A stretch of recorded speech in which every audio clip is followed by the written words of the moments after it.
When I say user, assume I'm referring to applications. When I say driver, assume I'm referring to Linux device drivers. Today in this part 1, we'll know what is a Linux device driver. So, what's a Linux device driver? Linux device drivers are distinct black boxes that make a particular piece of hardware respond to a well-defined internal programming interface. They completely hide the details of how the device works.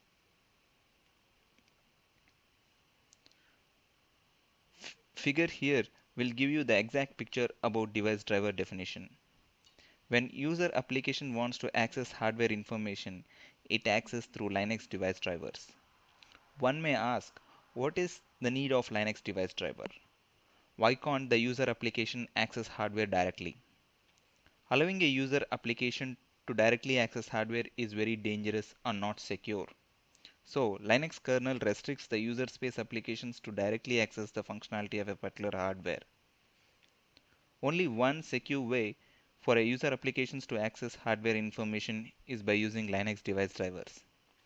Linux device drivers provide a programming interface which helps the user applications to access particular functionality of hardware without knowing the hardware details. Note that the programming interface here should be built separately from the rest of the kernel and plugged in as a module at runtime when needed. In this way, device drivers provide more security and flexibility.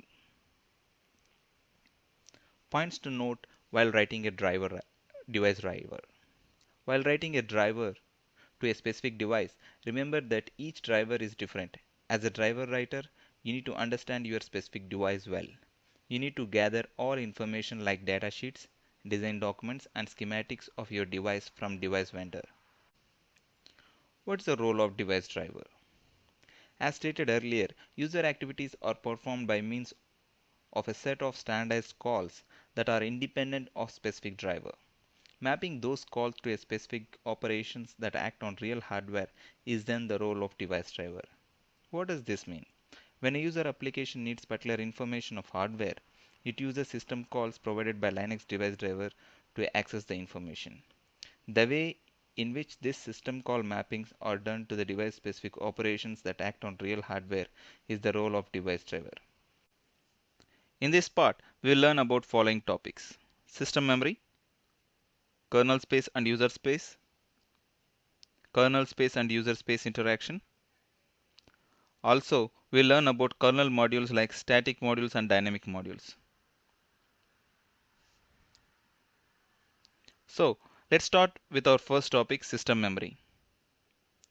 What is system memory and how is it related to user space and kernel space?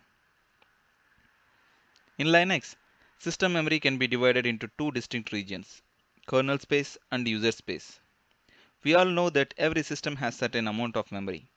This memory consists of random access memory cells whose contents can be accessed at extremely high speeds but are retained only temporarily while the system is in use or while the power supply remains on. Coming to the purpose of this system memory, it holds programs and data that are currently in use and thereby serve as a high-speed medium between central processing unit and the much slower storages like hard disk drives. Hope you understood how system memory, kernel space and user space are related. Now, let's move to our next topic, kernel space and user space. From the figure, consider the big block as system memory. The left partition is the kernel space where the operating system runs and provides services. The right partition is the user space where user process run. What is a process here? A process is an executing instance of a program. One of the roles of the kernel is to manage individual user processes within this space and to prevent them from interfering with each other. Note that the device driver runs in kernel space and not in user space. All applications run in user space but not in kernel space. Every device driver programmer should remember these points. Coming to our next topic, kernel space and user space interaction. How does this interaction happens between kernel space and user space? To answer this question in short, it happens only through system calls. What are system calls? The system calls are the requests in Linux, like operating system by an active process for service provided by the kernel, such as input output or process creation. In this, what exactly we mean by active process? An active process is a process that is currently processing in the central processing unit, whereas the process is the one which is waiting for its next turn in the CPU. Pictorially, let's see how this interaction happens. From this figure, top block is the user space where users process run. They interact with the next block, that is the kernel space block, using only system calls. Please note that the user space processes can't access the hardware directly. They need to use system calls for accessing certain functionality of the hardware. These system calls are implemented by a driver and runs in the kernel space to provide functionality of hardware to the user. All these interactions are managed by the core kernel. If we go one step further and relate the previous user space and kernel space diagram with our program, kernel and hardware, it will resemble as this figure. Application program will reside in user space and driver will reside in the kernel space as shown in the figure. System calls are the only way for a user space program to access kernel space device drivers. Kernel modules can be classified into two types, static modules and dynamic modules. What is a static module? Static modules are compiled as a part of kernel and are available at any time. These make the kernel larger and has the disadvantage of requiring us to rebuild and reboot the kernel every time when we need a certain new functionality. From below figure, you can observe that the static modules SM1 and SM2 are internal part of the kernel image. They always reside in the kernel image. Any single modifications to this module will require us to rebuild the whole kernel, which consumes time and effort. Next, what is dynamic module? Dynamic modules are pieces of code that can be loaded and unloaded into the kernel upon demand. They extend the functionality of the kernel without the need to reboot the system. After loading the kernel, we can load these modules using ins mode and unload using RM mode. Dynamic modules have the advantage that it uses the memory more efficiently than the statically linked modules. From the figure displayed, DM1 and DM2 are the dynamic modules which are not part of kernel image but still can be loaded into the kernel depending on our need. In this tutorial, we'll learn about role of Linux kernel. So let's start with our topic. This topic is chosen to understand the exact role played by the kernel to provide various services. In this part, I'll just brief about kernel roles. Eventually, we'll be discussing them in detail in upcoming parts. In a Linux system, several concurrent processes attend to different tasks. Each process asks for system resource like computing power, memory, network connectivity, or some other resources. Who will be serving these resources? Yes, it's the Linux kernel. As discussed earlier in part 2, kernel plays an important role in managing overall system activities. Kernel here is a big chunk of executable code in charge of handling all the requests. Although distinction between different kernel tasks is not always clearly marked, the kernel role can be split into following parts: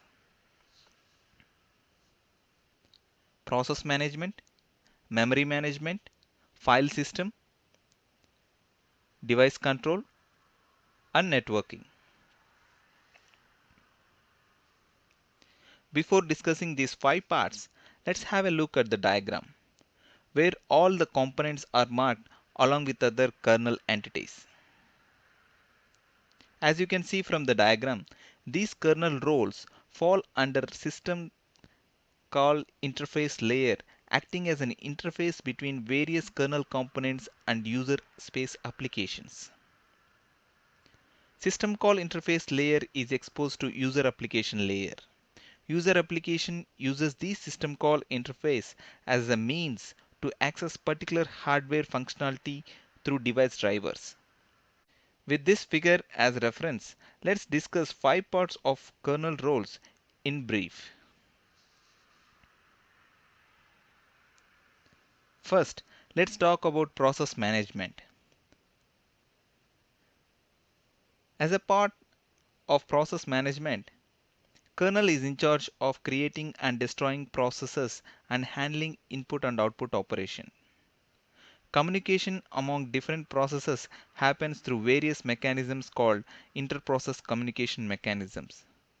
We'll discuss about various inter-process mechanisms like signals, pipe, shared memory in upcoming parts.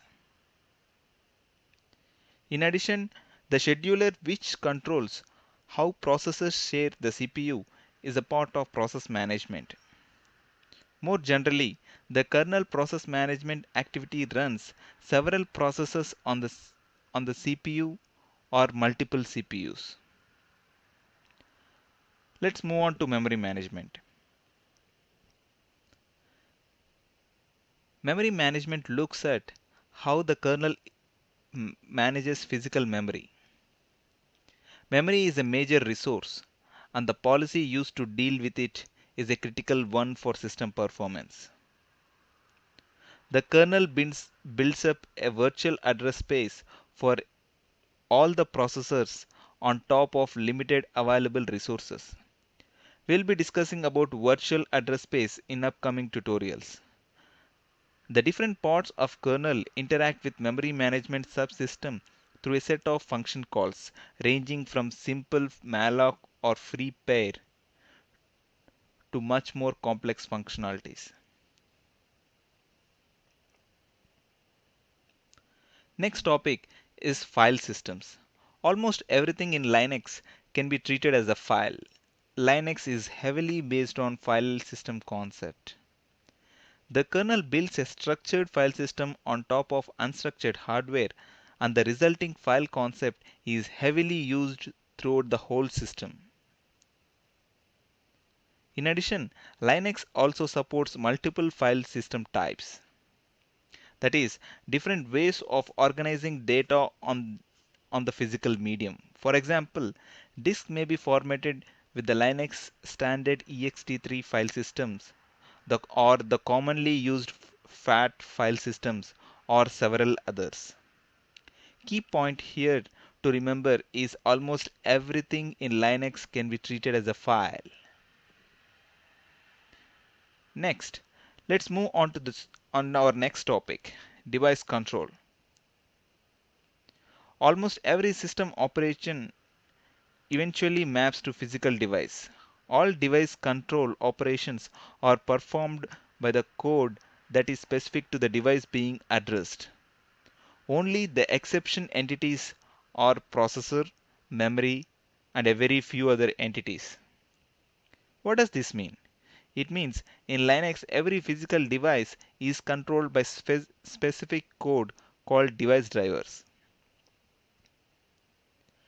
The kernel must have embedded in it a device driver for every peripheral present on the system, from the hard disk drive to the keyboard and the tape drive. This aspect of kernel functions is our primary interest in this tutorial. Next, last but not the least, networking. What is the kernel role with respect to networking? Networking must be managed by the operating system because most network operations like asynchronous incoming packets are not specific to process. The packets must be collected, identified, and dispatched before a process takes care of them. The system is in charge of delivering data packets across program and network interfaces, and it must control the execution of programs according to their network activity. Additionally, all the routing and address resolution issues are implemented within the kernel. Networking services from the kernel is the one which helps the programmer to explore and access various devices by accessing them remotely.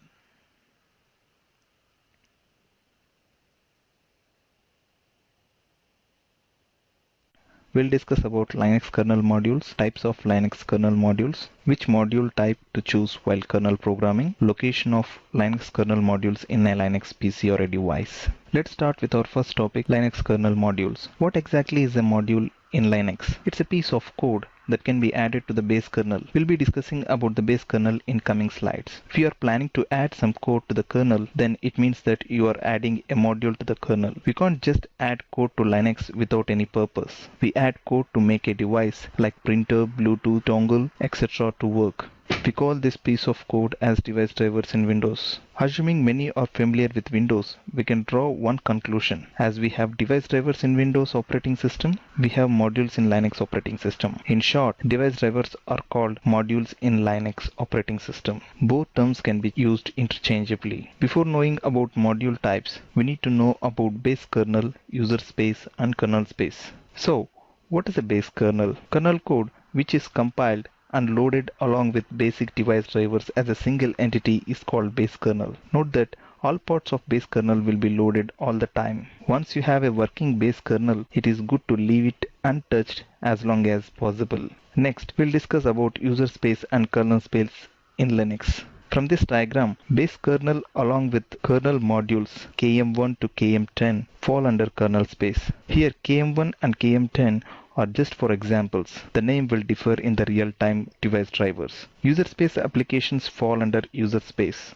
So, what are user space and kernel space? Simplified answer is that the kernel runs in kernel space and normal programs runs in user space. Normal programs in user space can't mess with memory and other resources owned by other programs or by the Linux kernel. This limits their ability to corrupt things like crashing the machine. The kernel is the core of the operating system. It normally has full access to all memory and machine hardware. To keep the machine as stable as possible, you normally want the most trusted, well-tested code to run in the kernel mode or kernel space. Okay.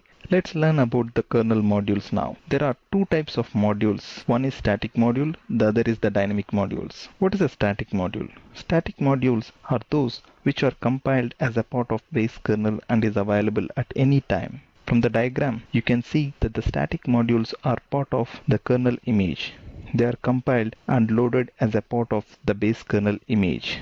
So, what is a dynamic module? Dynamic modules are compiled as modules separately and loaded as and when required. These are also called loadable kernel modules. In short, we call them as LKM from now on. Every kernel programmer should clearly understand about dynamic modules and how they work. From this diagram, we see that dynamic modules are compiled separately. They are not part of basic kernel image. To know how exactly dynamic module is loaded, we need to know 4 important steps. Step 1. From this diagram, assume that you have written a dynamic module XYZ.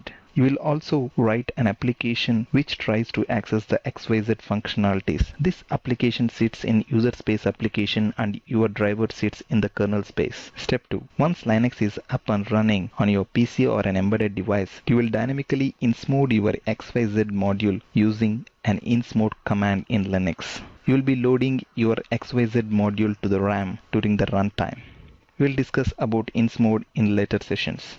Coming to step 3, your application in user space will try to access the functionality of your hardware through XYZ module by calling Linux provided system calls. Normally, they are called IOCTL calls. We'll discuss about IOCTL calls in later sessions. Coming to step 4, once the required hardware functionality is retrieved by the user application, when XYZ module is no more needed, we can request kernel to remove XYZ module using rmmode command. From this diagram, as you can see, the kernel issues the rmmode command which will remove your driver permanently from the RAM. Once after discussing about static and dynamic modules, we have a common question. Which one to use? Which is the best? Yes, always a device driver programmer has a choice between building his module as a static module or dynamic module. To decide on this, we need to first know few things. First, disadvantages of building your module as a static module. Second, the advantages of building your module as a dynamic module. First, let's learn about disadvantages of building your module as static module. Let's say you have written a module XYZ for a device driver. When you compare this as a static module along with your kernel, you will be adding extra size to the kernel image permanently. This is the first major disadvantage. As the kernel size grows, the time taken to load the kernel and size occupied by the kernel image in the memory increases. Whenever you modify your XYZ device driver, you need to recompile your entire kernel to build it. Also, machine need to be rebooted for the changes to take effect. One more important drawback is while your device driver is not stable, when you build it as a static module, you will be facing issues which takes more time to debug. Take a scenario where there is a memory overflow bug in your XYZ static module.